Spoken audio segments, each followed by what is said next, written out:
안녕하세요. 네, 다시 돌아온 최적 메가스터디 조교 캐스트입니다.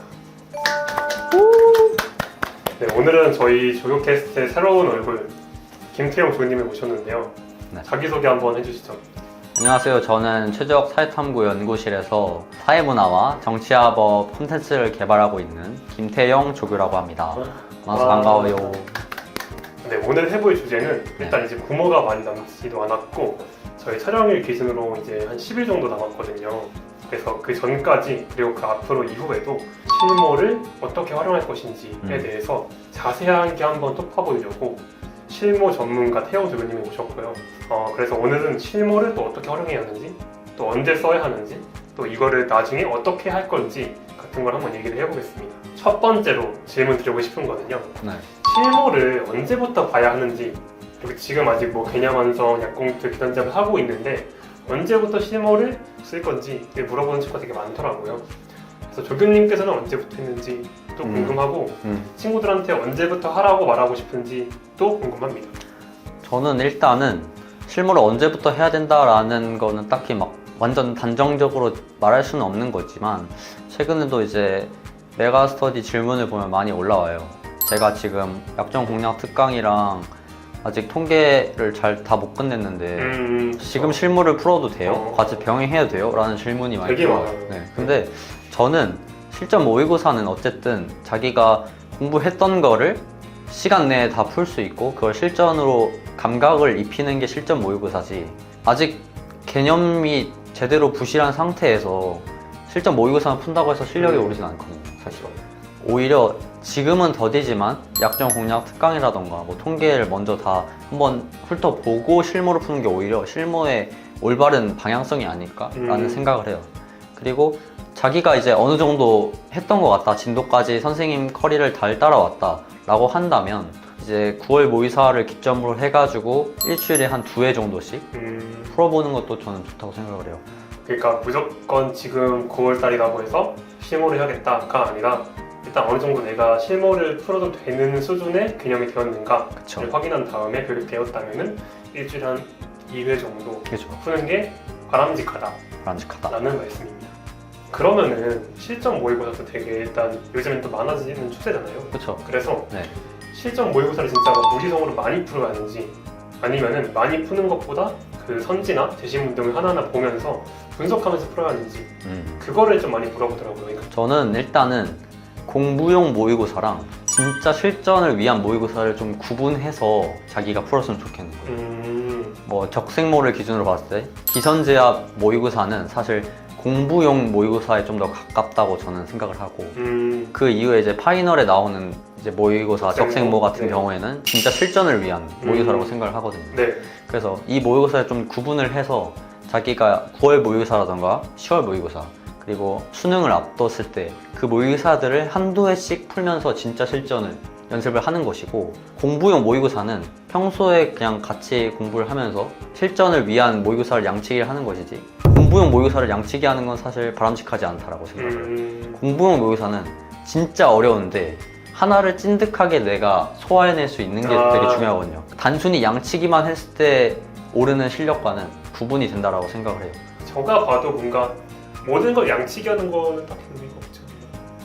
그러면은 실모도 이제 진짜 실전을 위한 거니까 그 실모를 보기 전도 그렇고 아니면 진짜 실전에 가서도 그렇고 뭔가 보기 전에 복습하거나 아니면 다시 리마인드하기 위한 자료가 필요할 것 같아요. 그래서 그런 것들을 어떻게 만들었는지가 좀 궁금합니다. 저는 단권화 노트를 좀 활용했는데 이제 단권화 노트도 두 가지 용도로 사용을 했어요. 한 파트는 한 권에 만드는데 자신이 평소에 실전 모의고사를 푼다던가 아니면은 어떤 뭐 기선제압 같이 어떤 어려운 선지들이 모아있는 모음집 같은 문제집을 푼다던가 했을 때 모르는 선지가 나오면은 그걸 단권화 노트에 하나하나 정리를 했던 것 같아요.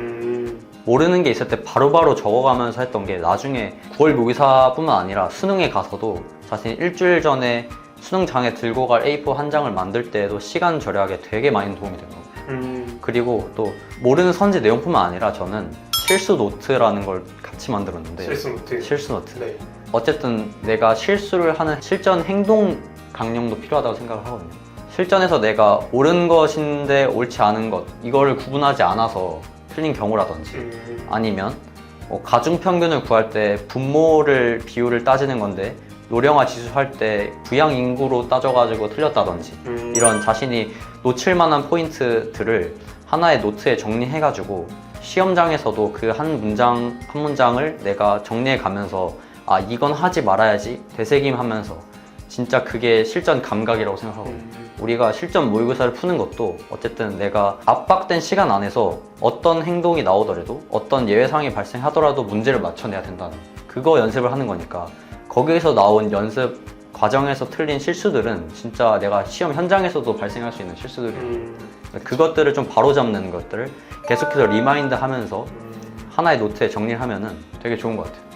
그러니까 나만의 단권한 노트, 그쵸. 크로니클을 만들어서 그쵸. 그걸 다시 한번 보고 들어가는 게 그렇죠. 그렇죠. 인 것 같다. 한판 정리? 한판 정리. 그렇죠. 그게 되게 중요한 것 같습니다. 그러면 다음으로 그 사회탐구 중에서도 정법은 킬러가 선거가 있고 사무는 도표가 있잖아요. 네. 그래서 그런 것들을 풀 때 사실 도표나 선거 같은 경우에는 나중에 조금 그러니까 나중에 남겨뒀다가 푼다라는 게 좀 많은데 그렇죠. 그때까지의 그 시간을 분배하는 게 되게 중요하잖아요. 맞죠. 그래서 그걸 어떻게 하셨는지가 궁금합니다. 저는 일단은 시간 분배를 할 때 쉬운 거부터 어려운 것까지라는 순서를 정했어요. 우리가 수학 문제를 풀더라도 어려운 킬러부터 풀진 않거든요. 평소에 자신이 공부할 때 유형이 어려웠다던가 아니면 양적 연구 절차와 같이 사회문화 같은 경우는 첫 번째 장에 되게 긴 제시문과 함께 개념 문제가 시간을 잡아먹는 문제가 나온단 말이에요. 이럴 때 자신이 이런 문제들은 뒤로 빼놓고 먼저 개념 문제, 쉬운 개념부터 풀어야겠다 라는 전략을 실전 모의고사를 통해서 정하는 거예요. 평소에 자기한테 맞는 실전 전략이 있을 수 있단 말이에요. 그거를 하나하나 실전 모의고사를 통해서 정리해 가는 거죠. 그냥 먼저 순서대로 푸는 게 나한테는 더 맞는 것 같아 라는 학생들은 실전 모의고사 풀면서도 계속 그렇게 연습해보는 거고 아 나는 이거부터 푸니까 시간 압박 때문에 너무 힘들어 라고 하는 친구들은 그런 문제들은 자신이 딱 보자마자 뒤로 넘기는 거예요. 그게 쉽든 어렵든 비슷한 유형으로 그냥 반복되는 습관을 만드는 거죠. 시험 현장에서는 평소에 자신이 하던 행동을 해야지 갑자기 특이한 행동을 하는 순간 실수가 발생할 수밖에 없는 것 같아요. 그 연습을 실무 때 많이 하고 그렇죠. 저 같은 경우도 선거 같은 거는 한 7분 남기고 했던 것 같거든요. 그런 식으로 나는 언제는 이걸 하겠다 도저히 안 되겠다 하면은 이거를 포기하겠다 라든지 그러니까 진짜 되게 극단적이지만 정말 내가 어쨌든 그 한 때문에 모든 걸 틀릴 순 없잖아요. 맞죠. 그런 식으로 나도 난 이렇게 하겠다 어떤 상황이 오면 이렇게 하겠다 라는 걸 이렇게 정해놓는 게 중요한 것 같아요. 실무를 보실 때도 가채점표를 이렇게 활용하셨나요? 이제 이건 되게 꿀팁인데 네. 수능 선택 과목으로 우리가 일반적인 경우 두 과목을 보잖아요. 사회탐구 경우는 그렇죠. 이제 첫 번째 사회탐구를 보고 그 다음에 중간에 쉬는 시간이 있고 그 다음에 이제 두 번째 선택 과목을 보는데 첫 번째 선택 과목의 결국에는 가채점표를 굳이 연습하지 않았어요. 그 이유가 OMR만 마킹하면 쉬는 시간에 가채점표를 작성할 수 있거든요. 첫 번째는. 근데 두 번째 같은 경우는 내가 가채점표를 적어야지만 그 시간 30분 안에 그쵸. 적어야지만 이제 가져올 수 있는 입장이기 그쵸. 때문에 두 번째 과목만 열심히 가채점표 연습을 하고 첫 번째 과목 같은 경우에는 가채점표를 굳이 연습하지 않았던 거예요. 그 우리 정법 3은 이제 하는 친구들 보면은 네. 일반적으로 정법을 먼저 보고 그 다음 마지막 시간에 사회문화를 본단 말이에요. 네. 이제 정치화법 같은 경우에는 오히려 가채점표를 적는 시간 안에 선거 문제를 조금 더 푼다던가 아니면 내가 헷갈렸던 개념을 검토한다던가 라는 식이 오히려 시험 성적에 더 도움이 됐던 거예요. OMR이 항상 먼저다. 그러면은 네. 실무도 이제 되게 여러 개가 있을 거 아니에요. 그러니까 뭐 한 번에 두 개를 푼다든지 연속으로 몇 개 푼다든지 이런 건 혹시 추천하시나요? 저는 수능에 가까워졌을 때 한 번에 두 개씩 풀었거든요. 그리고 일부러 내가 시험 보는 사회탐구 같은 경우에는 사회탐구 이제 4교시가 되는 시간에 맞춰가지고 매일 같은 시간 안에 모의고사 두 개를 연달아 풀었던 것 같아요. 근데 이때 활용하면 좋은 게 혹시 수능 ASMR이라고 혹시 아세요? 유튜브에서 많이 본 것 같습니다.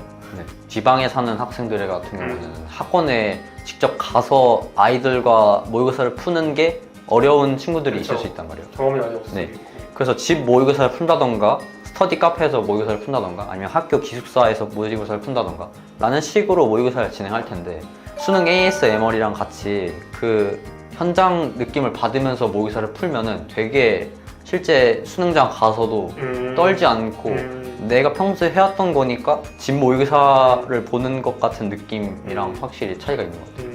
실제로 현장에 가면은 되게 긴장된 상태이기 때문에 그쵸. 그때 이제 수능 ASMR 했던 게 되게 도움이 많이 됐던 것 같아요. 실제로 우리가 생각하는 거랑 다르게 수능에서 울리는 종 같은 경우나 멘트 같은 것들에 익숙해지면 되게 시험장에서도 덜 떠는 것 같아요. ASMR을 적극적으로 활용하자. 네. 이제 앞으로 적생모가 나오잖아요. 네. 그래서 그것도 적극적으로 활용해보시면 좋을 것 같습니다. 좋은 퀄리티를 유지하고 가고 있다고 하니까 아주 기대가 됩니다.